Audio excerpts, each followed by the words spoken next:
What's up YouTube, Dale here from Zephyr, and today I am finally able to bring you the profile that I've mentioned for a while now, and that is going to be Sacred Yubel. So this is the build that involves the more recent Sacred Beast cards we received, and then Yubel. So what I really like about this deck is it kind of gives you a bit of a bridged synergy in the ability of being able to get access to 0/0 Fiend monsters, but also being able to give you more access to rank 10 monsters, which can sometimes give the Yubel strategy a line of additional protection alongside Phantom of Yubel. And fingers crossed, by the time the next Forbidden Limited list comes in, maybe Phantom comes back to 2. I don't think it makes a huge difference, but it would then allow you to utilize one Phantom of Yubel as link fodder and then use the second one as that negation protection. So with all of that out of the way, I'm going to dive headfirst into the profile, show you what we've got, explain why we've got it. Now this is currently a 50 card build, quite like the Sacred Dark World build that I showed you all previously as well. The idea is that you've got so much core engine that you want to utilize, it then kind of comes down to which side of the engines, whether it be the Sacred cards or the Yubel cards, would you like to slim back down onto in order to try and get it close to 40 cards. So starting off with the Sacred cards themselves, you're going to be on 3 Martyr of the Sacred Beast. Now this is the one that I feel is probably more important to be at 3, just because this is the one that is, it kind of wants to summon the additional copies of itself. It gives you another way to play around certain interactions. One thing this deck doesn't do is respect Draw and Lockbird, and I have a high suspicion that Draw and Lockbird will not get hit on the next upcoming list. So it's probably going to be here to stay at 2 for at least now. You are going to be running that risk. The other issue with the Sacred Beast cards is that there are ways that you can play around Perulia. You can also play around Forlos, but the issue is Yubel can run into them, and so can the Sacred Beast. So if you don't play correctly, you will run into giving your opponent a lot of drawing advantage off of the back of being hit with a Perulia or a Forlos, which is another reason why Yubel kind of dropped out of the competitive scene. I've then got 3 of the Hamon, and I'm going to be playing 3 of the Raphael. Now, with the Sacred Beast, the reason you max out on these ones and not a card like Uriah is that the Hamon gets you to the spell, and then Raphael will get you to the Hamon. Now, if you want to respect draw a little bit more, you could afford to cut the Raphael down a little bit, because then it's you go Raphael into Hamon, you're not going anywhere.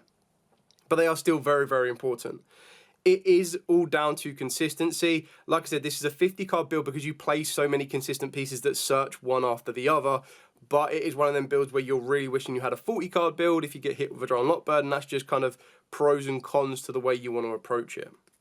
Now, I am playing the one Uriah and the one Sacred Beast combined assault. You don't have to play either of these. I just really like the combined fusion monster in the form of, wherever it may be, hiding under the path, there we go, the Chaotic Sacred Beasts. Now, I just think it's a really kind of cool card. That triple negation could be very powerful, but it's not necessary.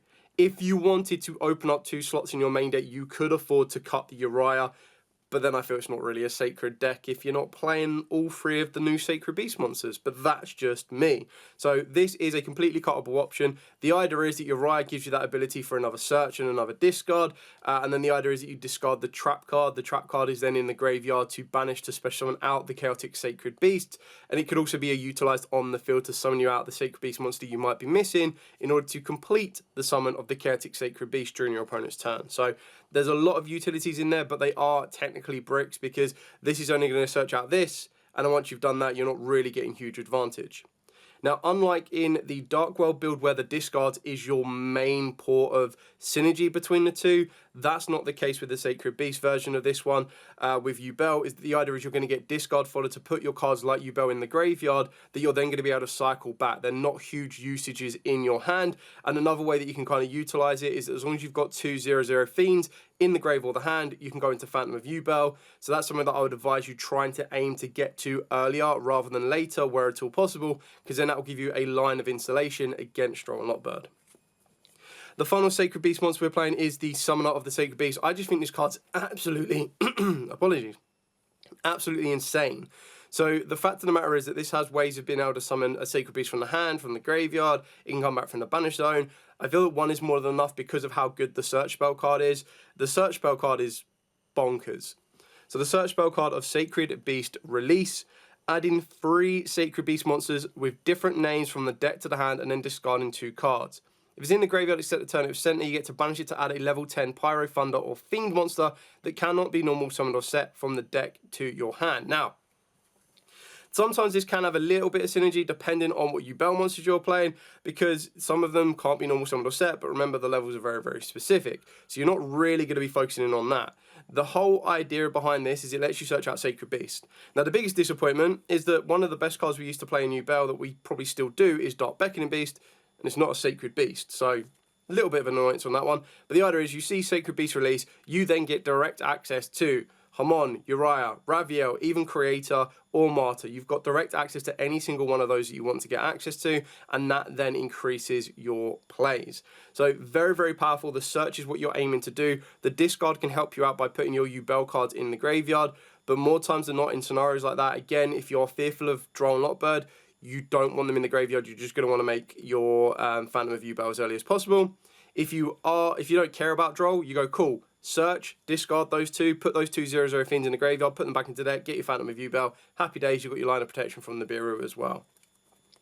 Then the penultimate spell card we're playing is free Sacred Beast Thunderclap. You still need to play this. The fact that this then gets you direct access to the Fallen Paradise, while Paradise giving you draw capabilities, while also giving you access to free spell cards that could be sent from the field to the grave in order to get you access to a Sacred Beast monster. Like, the synergies around is so incredibly good. Yes, it would mean that you are either sacrificing your Nightmare Throne or you're going to be sacrificing your Fallen Paradise. Now, in my opinion, I would be using the Fallen Paradise to replace the Throne, unless you absolutely have to activate Throne. If you draw Throne off of the back of this, you're probably going to activate it. But what I'm trying to say is, when I was playing Dark Worlds, I found that there was ways where I was replacing this with Dark World's Gates, and there was no way to get this back in rotation as easily as you would want it to be. Now, there are ways that you can return certain cards with the other card that I played with the Mature Chronicle. But again, remember, you need to add one of your banished cards to the hand. So that's the only way you're going to be able to get it back. So give and take. It's one that I wouldn't advise getting rid of, and that's what I'm saying. If you have this stuck on the field, your grind game for your Sacred Beast part of the deck is a lot higher than what the Nightmare Throne will help you with, which, yes, Nightmare Throne is an incredible card, but I feel that the Fallen Paradise just has a slight edge on it. Then moving into the card that should be a Sacred Beast that isn't a Sacred Beast, and the card that I really wish could search out the new Uriah, Hamon, and Raviel, but sadly can't, is 2 Dark Beckoning Beasts. Now, this is something that I'm still contemplating on how effective it is for the deck. Now, initially, in normal Yubel, you'd love to open up this card, because you open up this card, you normal summon it, you get opening the Spirit Gates, you've opened up a Samsara D Lotus, your additional normal summon is your Samsara D Lotus, and off you cook. The issue with that is that right now, this can't search out any of the new cards, because it specifically lists Uriah, Lord of Searing Flames, Hamon, Lord of Striking Thunder, and Raviel, Lord of Phantasms. All of the new ones have new names. So you've got Infernity of the Sacred Beasts of all of them, and that's what makes it very, very tricky, because this one adds specifically those cards, not cards that have those names in it, but specifically those cards, or a card that lists specifically those names. If it was a card that mentioned, as long as it mentioned Uriah, the Lord of Searing Flames, you'd be able to search it. Fortunately, that's not the case. So the whole idea of this one is it's one of your ideal normal summons, but it is very, very susceptible. If this gets hit with an infinite impermanence, you're going to be wishing you much rather normal summon down the Martyr and allowed that to get hit, because at least the Martyr would still have, if it resolves, multiple utilities. So I'm questioning how effective I actually need to rely on the Dark Beckoning Beast, which then brings up the question of how much do you need to rely on opening of the Spirit Gates. Now, I think opening Spirit Gates is amazing. There's no doubt about that, which is why I'm playing 3 opening the Spirit Gates and only 2 Dark Beckoning Beasts, because I'd much rather see the Spirit Gates than the Dark Beckoning Beast. Now, this is mandatory to add. So if you're under Droll, you can't activate this card, which is really, really annoying. This, again, will only search you out your Dark Beckoning Beast. But what this does give you, that the Dark Beckoning Beast doesn't give you, is the ability to recycle your continuous spells of control level 10. Very easily done. But then it also gives you that ability to discard a card and revive that level 10 0/0 from the graveyard, which can be very, very important to get your Yubels back into rotation, mainly your Spirit of Yubels, because that's how you're going to steamroll to get your Yubel advantage.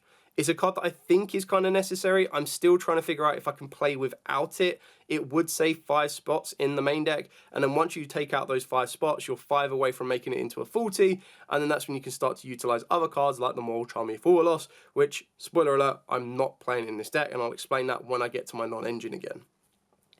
For the rest of the Yubel cards, I've still stuck with more potential in the Yubel cards with the 3 Samsara D Lotus, because it's a lot easier to get the Martyr of the Sacred Beast to the field via special summons.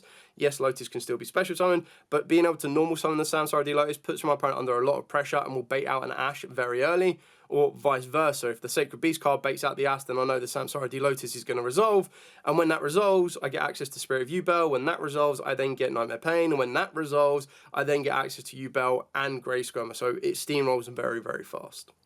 I am still on 2 Gruesome Grave Squirmer. Again, I feel that this is a card you could, not saying you would, but you could cut down to 1.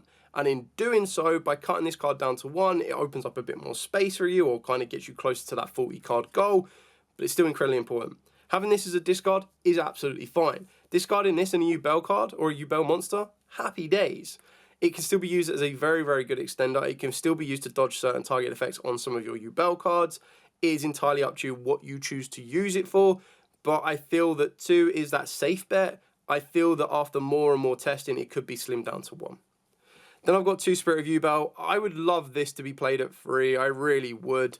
I just feel that the hand effect during the battle phase is massively, massively effective, because a lot of people rush to the battle phase not expecting like that Battle Fader-esque effect, and then they get hit with it and they're like, ah, damn.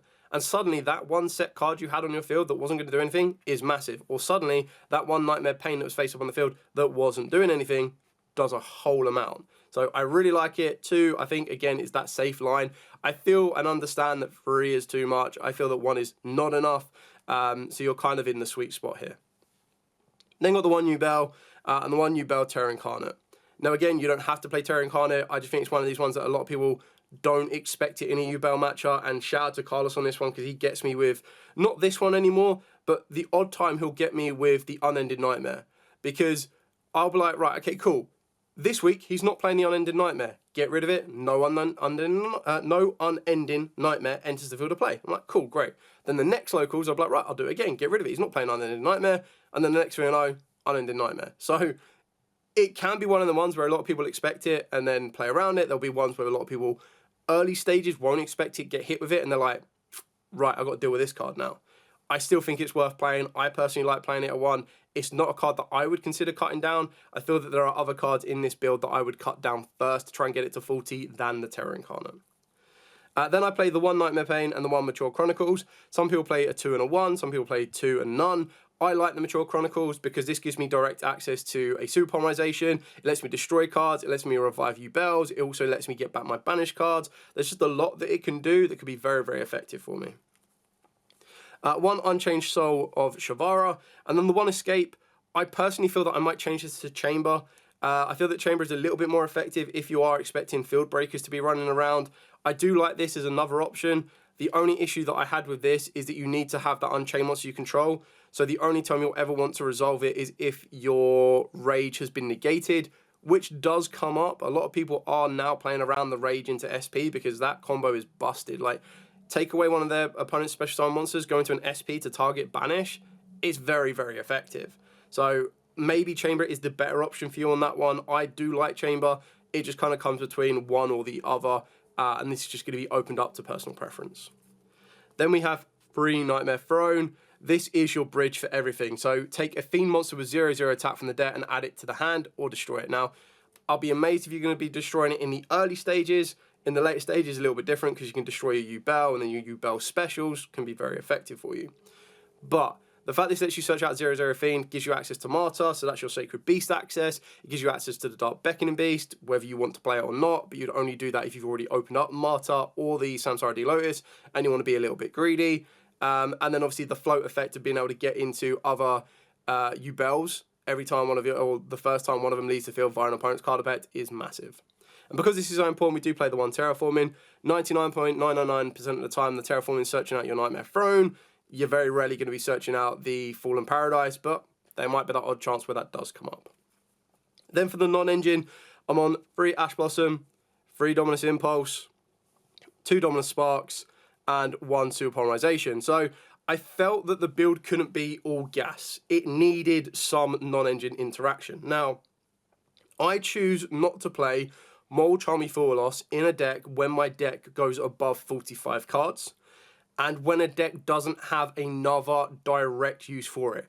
To me, having it as discard fodder is not enough. I feel like I need to have a little bit more from it. I need it to be a normal summon that will get my engine going. When you look at, was it Yummies that used to use it as a normal summon?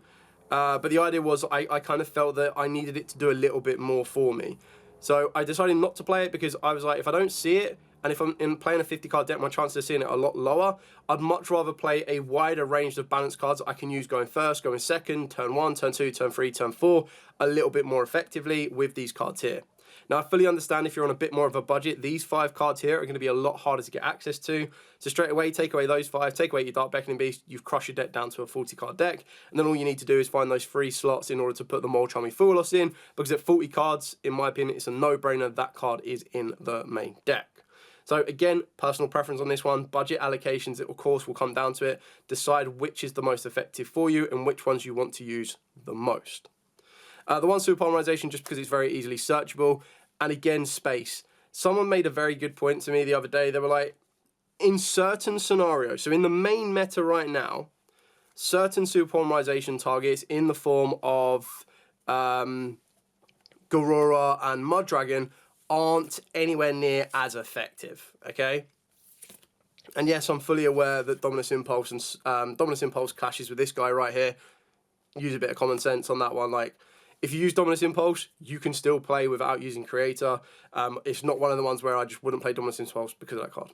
Anyway, I digress. They made a very good point that they said that the Garura and the Mud Dragon against the main meta decks maybe aren't as effective. So that's when I'm not playing them in my extra deck, but I'll explain what you can play and what you can change around. So starting off with my fusion monsters, I am playing the 1 Chaotic Sacred Beast. I love this card. I think it's absolutely amazing. It looks incredible, and I'm playing for fun. So I'm going to be utilising this card. If you don't play Uriah, don't play this card. Entirely up to you. You can play other Phantasmal monsters if you really, really want to. Honestly, I don't think you need to. I'm then playing the 1 Phantom of Yubel, and I'm also playing the 1 Yubel the Loving Defender. This is my Super Polymerization target. This giving me burn damage and clearing off as many of my opponent's monsters as possible is insane. Yes, my opponent's monsters need to be affected in order to do that, but it's still incredibly powerful. Then the final fusion monster that I'm main decking is the 1 Thunder Dragon Colossus. The fact that I can turn Hamon into it, the fact that I can turn the Creator into it, is just absolutely nuts. And I've seen an Enfield of Yubel with Fiendsmiths. Yubel with Fiendsmith is scary. It's like DDD High Wave King Caesar or Desiree, plus a Phantom of Yubel, plus a Soul Unchained Rage, right? That's still pretty cool. In this build, you swap the Desiree or the High Wave King Caesar for a Colossus, and then you're adding in a negation in the form of the Vrudras. So you've got those layers already. You've got your Phantom of Yubel, you've got your Vrudras, you've got Thunder Dragon Colossus, and you also got your Rage going into SP. There is another target you can go into as well, depending on what you have access to. So I don't mind that. I know that one of the comments I'll probably get in this video, it will be, can you play Fiendsmith with this? Yes, very easily bump this deck up to 60. You do have a little bit of flex spots in your extra deck. Personally, I wouldn't consider these 4 cards as flex spots if you're playing Uriah and you want to play the Sacred Beast, but there will be some other cards that I'll show you in a minute that will become your flex spots. So for the rank 10s, I've got the 1 Varudras, I've got the 1 Super Rail Cannon Gustav Rocket, and I've got the 1 Super Dreadnought Rail Cannon Gustav Max. So burn 2k, rank up into this guy, negate, negate, negate, burn, burn, burn, and then Varudras just being your Omni. Now you could afford to cut these. These are 2 cards you could afford to sacrifice if you want to start getting in your Sequence and your Requiem. Other cards you can consider to sacrifice is a Linkuriboh. I like the idea of this one. Like if my Martyr gets interacted with, I'll turn it into that. If my Grayscale gets interacted with, I turn it into that. If my Samsara Lotus gets interacted with, turn it into that. Like there's loads of different ways I can utilize it. But otherwise, you would then play your Salamangreat Almirage, because this can be used for any of your normal summons that get interacted with, plus the Dark Beckoning Beast, whereas this one can't be the Dark Beckoning Beast. So pick and choose which one you want to go with. I'm playing both right now. I will try and focus more on this one than this one, and this will only be for the Dark Beckoning Beast, but you could afford to cut one or the other, depending on what space you have. So you either go for the risk and reward, or you go for the one that is the more consistent. Another sacrificial option that I am trialing out right now is the Ranmaru, Envoy of the Sacred Tomb. So while this Link Summon card is face on the field, I can normal summon a level 5 or higher monster without tribute. During the main phase, I get to quick effect. Immediately after this effect resolves, normal summon a level 5 or higher dark monster. And then during my end phase, I get to reveal any number of monsters in my hand and place them on the bottom of the deck to then draw equal number of cards. So that's actually quite nice to recycle. It's quite nice to try and get you access to some of your higher level monsters. It is completely flexible because remember, your Sacred Beasts can't be normal summoned a set. They have to come from the Sacred Beast lines. And then when you're looking at your Yubel monsters as well, just trying to get to them now. So you've got your Spirit of Yubel and you've got your Yubel. Now remember, can't be destroyed by battle. Neither of these, which is really, really important as well. So being able to kind of just drop these on your opponent during the main phase can be massive. It could also be one of the ones where your opponent has interact with you like no tomorrow, and you're able to make this guy, and then this guy still gets your Spirit of Yubel into play. Entirely optional, very, very situational. It's a, I'd rather have it, not need it, than need it and not have it, and I'm still testing it. But again, flex space starts opening up. Mark Raker, pretty standard. Unchained Soul of Rage, backed up with the Unchained Soul of Yama. So glad that this has been confirmed for an extended art card as well. I can't wait to see that. SP Little Knight. And the last card that I'm playing is the one Gorgon or Xylophenia. I just feel that sometimes this can come out and it will be better positioned than SP Little Knight. So it's just one of them situations where, again, dropping this from my opponent will give them a, oh, damn, wasn't expecting that, was expecting SP Little Knight, and then derail their plans. So there is pros, cons, and everything with what you want to choose. I do like the idea of leaning more into the Unchained cards. I love the other ones of Anguish, and I do have them to one side somewhere. I'm trying to remember which ones they are. So I do like the idea of Anguish and the, where you go, Abomination. I like those as options. So again, flex spaces, open them up, do what you need to do. I can't wait for the new Unchained cards as well. I don't know how big of an effect the new Unchained cards would have on Yubel in general, but just the change on Unchained would be incredible. So that's pretty much it for this in-depth video. I hope I've given you as much information as you need right now. Any questions or something that I have missed, then put it in the comments down below. I am more than happy to answer them. This, again, is just a fun little hybrid that I like to utilize. And what I like about this is it lets me reinvigorate decks that I would have previously played, and then I understand they're not that great in the format, and sometimes people just get used to them. It gets a little bit stale, but then cards like this really do let you go, wow, here's a new wave of life. This is something different I can trial out. This is something a little bit fun. This can still be very, very powerful, and it will more than not catch my opponent off guard, because everyone will be used to, like, Yubel. They'll know those lines of plays, but they won't be used to when you drop a Sacred Beast on them, and they're like, oh, damn, that's a card. Anyway, thank you so much for watching. Any questions at all, comments down below. Always happy to answer. For now, as absolutely always, stay safe, and of course, happy dueling!